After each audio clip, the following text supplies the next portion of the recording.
খুব কান্না করলাম সকাল থেকে আল্লাহর নিকট। দেখলাম যত কান্না করি তত মন শান্ত হয়। ব্যাপারটা আমার খুব তৃপ্তিকর লাগল। বর্তমানে আমি অনেকটা সুস্থ আছি আল্লাহর রহমতে। আলহামদুলিল্লাহ। আমি শরীয়তসম্মত অনেক ইসলামিক চিকিৎসা করিয়েছি নিজের। আলহামদুলিল্লাহ। অসুস্থতা নিয়ে আজ আমি 2 বছরের উপর বেঁচে আছি।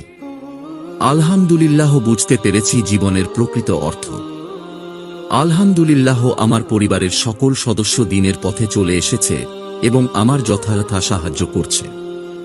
জীবন মরণের উপর তো একমাত্র আল্লাহ সুবহানাহু ওয়া তাআলার অধিকার।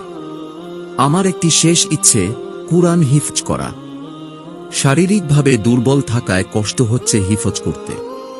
তবুও আমার ওস্তাদের অনুপ্রেরণা আমায় অনেকটা এগিয়ে দিয়েছে। সবার কাছে দুয়া চাচ্ছি যাতে বিচার দিবসে এই কুরআন